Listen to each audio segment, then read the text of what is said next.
thewellnesscouch.com, streaming wellness into your lives. Welcome to 100 Not Out, featuring your hosts Dr. Damien Christoph and Marcus Pearce.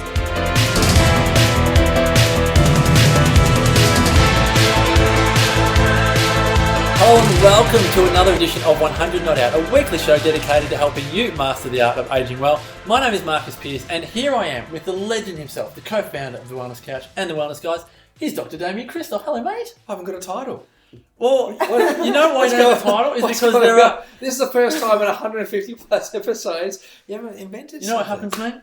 When you become a legend... I've been kicked. When you become a legend and a co-founder... Moved on. And we have other guests with other titles... Okay. Oh yeah. Your standards are now anything less than a title. Whilst Damo has a little pity party over here, So sad. I'm going to introduce. Things are different between you and me. I'm going to introduce two very special guests. You're all right there, mate. I'll be right. We have in the 100 Not Out studio today two incredible people. I'm going to introduce you both individually, and you've got an amazing story to tell. I'd like to first introduce Amanda McMillan to the studio. Amanda is the co-founder of Wellineux and has the incredible journey of me, the 8-month journal or diary, which actually allows you to live the most incredible life. And Wellineux have been a great part of the Wellness Couch and the Wellness Summit, and we look forward to hearing more about your story. Thank you so much for joining us, Amanda. Thank you for inviting us. Oh, our absolute pleasure. And our special guest alongside Amanda is Terrance Broadway. Terrance is the co-founder of Telehealth. And Terrance, I'm going to call you Tez for the rest of this podcast because I don't do proper names very well. 2 syllables is tough. That's right. But Tez, we're going to find out more about Telehealth and more about your story and more about why you're both in here for a 100 Not Out today. But thank you so much for joining us, Tez. Thank you very much for having me.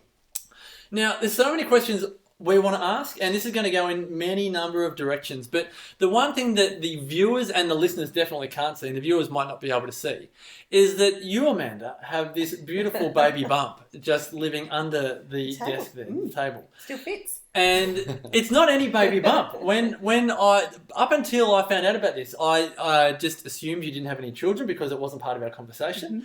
And then at some point, either via email or in a conversation, no, that's right. When you were asking me about Sarah, and you said, "How's Sarah going?" Because Sarah's pregnant, and I told her the rest, and then you said, "Oh, my belly's growing," or "I'm 20 weeks." I was like, "What?" And then I was like, "What's going on?" And then you said, "This will be my 4th," and I was like, "What?" I know, right? 4. And I was so happy and so confused all at the same time. Yeah. And we've since learned that this is your 4th surrogacy. My second surrogacy. Second I've got, surrogacy. 2 children of my own already. So Mia and Ava, they're 7 and 8. Right. So 2 little girls. And then this is our second surrogacy for Tez and Michael, Tez's partner. Yeah. Okay, so it's even more interesting. It's So more fascinating than it interesting. was. So you've got a 7 and an 8-year-old. Yes. And 2 surrogacies. Yes. So my first question is, what led you to not only have Mira and Ava, but then decide that you were going to go down the surrogacy path? Yeah. Fascinating story. So, gosh, Harper is Tez and Michael's little girl, is almost 2, so she'll be 2 in June. And the journey before that was about 3 years. So we've kind of been on this journey for 5 years, I suppose, or longer. We were at a friend's wedding in St Kilda. It was the 28th of January. Which year? 11. Yeah. And we'd spoken before about wanting to have a baby through surrogacy, and that night we all had a few drinks, and Amanda said, "We would like to do it." And I'm like, "Oh goodness, we're having a few drinks." Is she going to remember what you said this morning? Oh gosh. Yeah. That's the first memory I always have. Yeah. Because I don't really remember asking. Also, we never asked, but we just said we would love to have kids and we would love to try this. We found out not long after then that you could do it this way and you didn't have to go to India or some other country. So that's how that happened. Wow. Yeah. Exciting. No, That's fantastic. I know I've got some friends in LA who have got a surrogate child themselves, 2 guys, and have a surrogate child with another lady, and I think they're going for another one as well. And it seemed to me to be such a novel idea because you know, in the conversations that we've had around having children, it always seems to be that someone's having a surrogate child for someone who's having difficulty having a child, not someone who chooses to have a child. Yes. And I love it. It's just such an amazing thing to be able to do, particularly in Australia where, you know, everything's kind of black and white, right or wrong. And Marcus and I talk about black and white and right or wrong all the time. And there's the ignorance of the colours, but you guys are actually showing the colours in between, which is the life and excitement and bringing life back into, you know, and fun back into it all. Yeah. It's so exciting. It's beautiful. It's great. So for us, I suppose, you know, for Brent and I, so my husband and I, and Terry and Michael were talking about having a child and, you know, how did they make that happen and so forth. And one night we got home from Michael and Terry's and I kind of said to Brent, I think we should do it and, you know, and be surrogates. And Brent said to me, I've been waiting for you to say that. So he kind of thought that, you know, Amanda's absolutely going to want to do this and just kind of when is the question going to be asked. So Okay. I've got to ask a question. Okay. Yeah, ask. Journo mine is going off the charts here. So I don't know enough about the story.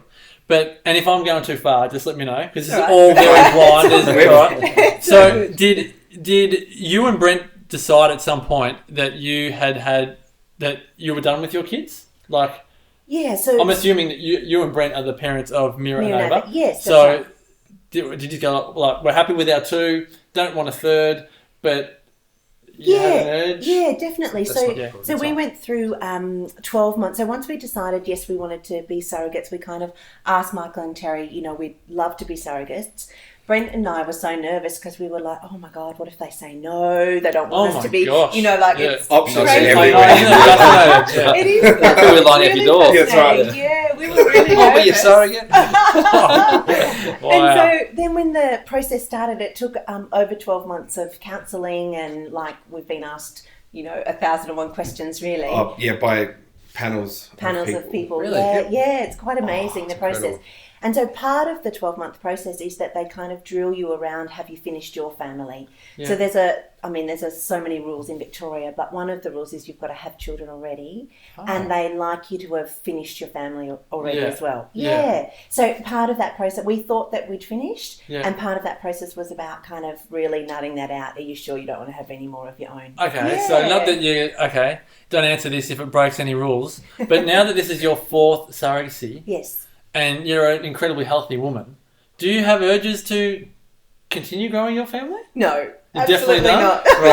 Where they come from with the questioning is that if Amanda does this now and then decides to have another child and then she can't, is there resentments there? Yeah. So they like to think of every little thing that plants a seed in your brain. Yeah. Sure. Absolutely. Tell you what, if I wanted a surrogate mum, you would have to be the most incredible candidate. Like someone that is just so... I'm a bit naughty though. Like I do, like I'll go, you know, like just break all the rules with, you know, keep doing CrossFit, keep doing all of this stuff, don't I? Sometimes I was kind of doing handstands at this Gym Ninjas the other night and Terry's like, in good hands, by the way. Doing? So now he's got an agenda. He's Yes. like, hold on a minute, stop right there. Stop right there. No, Yeah. there's plenty that they don't make her do.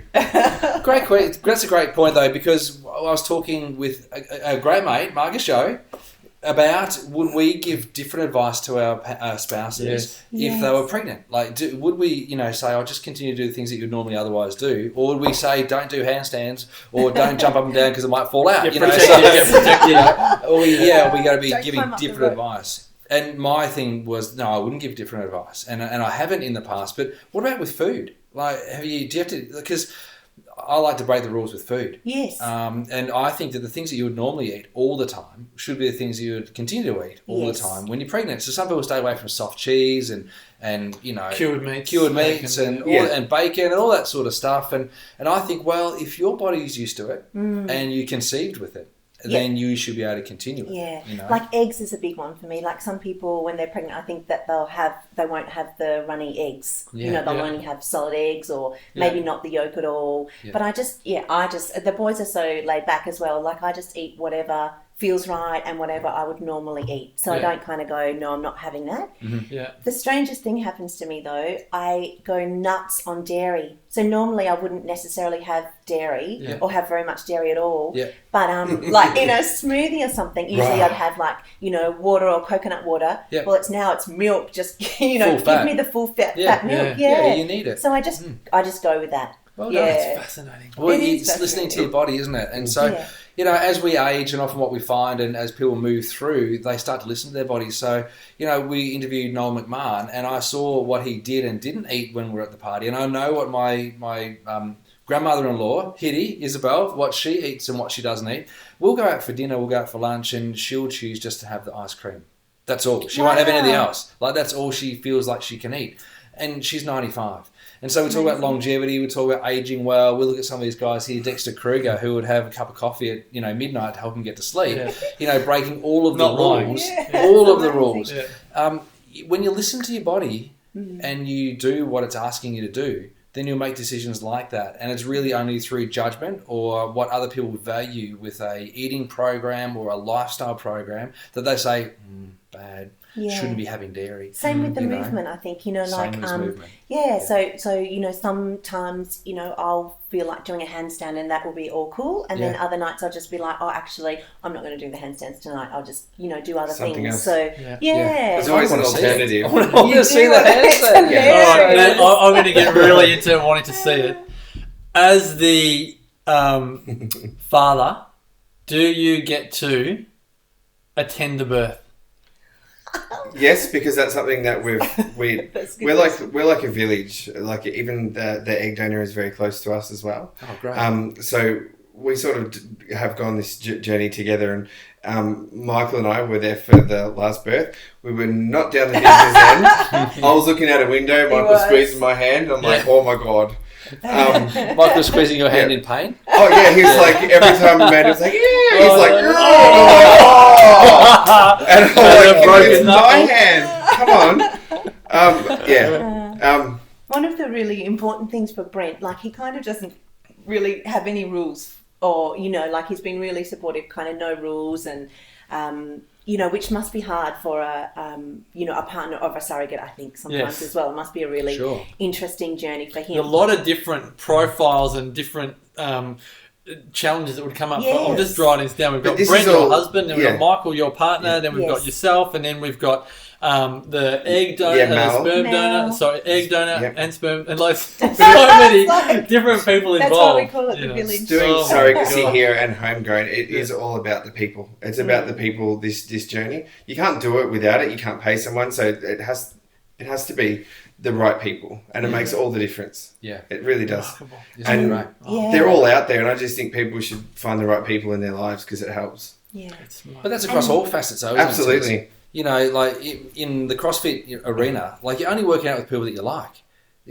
Most of the time, I'm sure, right? It's just all your eyes go over the corner, like, he's thinking about it. But they pay the bills, so they. I think as long as you surround yourself with the right people, then you can live a happy existence. It's when you surround yourself, or you're forced to surround yourself with people that maybe you don't want to engage with or engage in, that things can kind of go a little bit pear-shaped. So it's nice that you start with that in mind. And when we spoke with the Shedders. Heather. We spoke with Heather, who's the Shedder. Heather the Shedder. They've actually got a breakaway group of people who have broken away from humanity, right? And so they've actually got a 4-acre farm, and they've gone and lived on this block of land together and disengaged themselves from almost the rest. Well, not really. 3 couples. 6 couples. And so they're pulling all their resources. They farm all their food. They do all of that, but they still. They give to the community, but they don't live to anybody else's rules.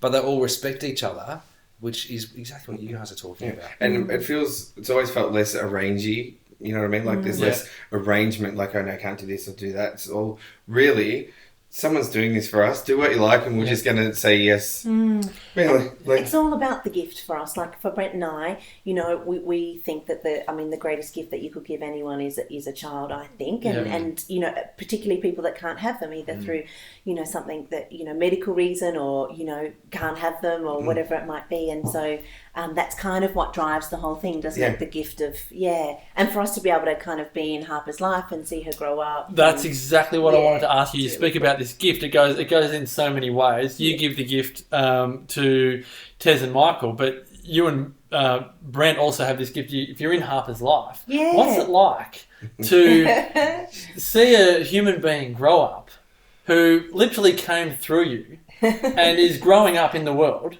but you don't have that 24/7 responsibility. It's a Great. bit, yeah. But that's what I was wondering. Because you know how grandparents talk about that. You know, they can spend as much or as little time as they want with them. Yeah. But they say, but we get to give them back at the same time. Like, is it similar to that? It's similar to being an auntie or an uncle, I think, so, Terry and Michael don't live very far away from us, and we get to see Harper all the time. And so it's just like being an auntie and uncle to Harper. And she squeals when her daughters come over. They've got a beautiful relationship. Because she's a cracker. Do they call each other sisters? No, because they're not. They call each other cousins. Yeah. Cousins. Yeah. Right, I wonder how that would work. Right. Okay. Yeah. So your auntie. Yes. Right. Yeah. Because that's just the way. Like, and Harper will understand one day. It's certainly not this weird thing where people hide it and then why didn't you tell me? And it's very home and away. Yeah. It's all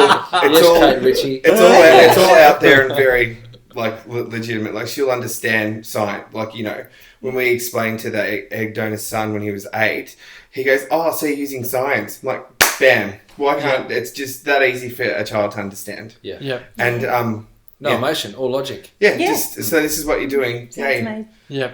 Great. So I want to ask you, Tez, you're co-founder of Telehealth. Yes. So Health is and you're in Melbourne. Yes, in South Melbourne. In South Melbourne. Just so you can tell everyone who's listening and watching, rather than me asking, what are all the different services that you provide? Okay, well, and then I'll ask you why. Telehealth is the parent to CrossFit South Wharf. We believe in the wellness space also. So we'll have massage therapists that work different days of the week. We have amazing float tanks, so the sensory deprivation tanks, which are quite popular at the moment. We also have a natural whole foods cafe, and we look after big clients in the area, which we never knew would exist, and then they've kept us. Yeah. They've been like a really good breadwinner for us. And catering. So our catering is a massive part of what we do now, and we do everything well. Yeah, but we just do. We know, we suss everyone out, and we know what people are doing, and we believe we've got a great product, and we've got the right people, and they will believe in it. But CrossFit South Wharf is inside there. Yeah. We've got amazing box. Come for a visit. Absolutely. Everyone in Melbourne, go to CrossFit South Wharf, down to Telehealth. But I want to ask you this, with that in mind, how important to you, even though this has all happened quite synchronously, how important is it to you to have someone like Amanda, who is so health conscious and so probably philosophically aligned to the way you view the world as well, to be bringing this next child into the world? Because at the same time, we can all imagine, like in any relationship dynamic, if you've got one eating well and one not eating well, particularly through that pregnancy phase, you've got different philosophies and the rest. Like, how reassuring do you find this, that you don't have to talk a different language to Amanda and vice versa? It's all very similar. Oh, it's great. I think anyone knows me knows that I'm just going to talk my own language. So, yeah. It's lovely. And we, Wellineux, have our head office upstairs at Telehealth, so that's really beautiful as well. Yeah. So, was that all because of did the surrogacy lead to Wellineux being in Telehealth, or did you guys meet first? No, it just aligned that way because we like to do things together, and we just think that we're the right dynamic for it. So, So we've been friends for 10 years, and so we owned another business together, and then... Well, we got a detail-oriented.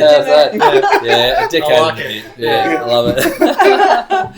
And then we had another business together, and when we sold that business, we were able to set up Telehealth and have Wellineux there, and so it's kind of been a bit of a dream to kind of bring all of that together into the one space. And it's exciting to know the thing that you want to achieve, and then now you just see people everywhere around. It's just great. You know that you're having an impact somehow, even if it's this simple. Even if it's, people coming into the cafe to, grab a salad for lunch, in that particular area of South Melbourne there, it's quite industrial. And so there hasn't been the opportunity to kind of eat well in that area. And Tez and I, when we were driving here today, we saw a taco van, and we're like, oh, God, taco vans, we felt like winding down the window and singing out Tally Cafe just along the road. It's O Week at the music college next door, so the hipster crowd that love the food, I do too. I'm just saying.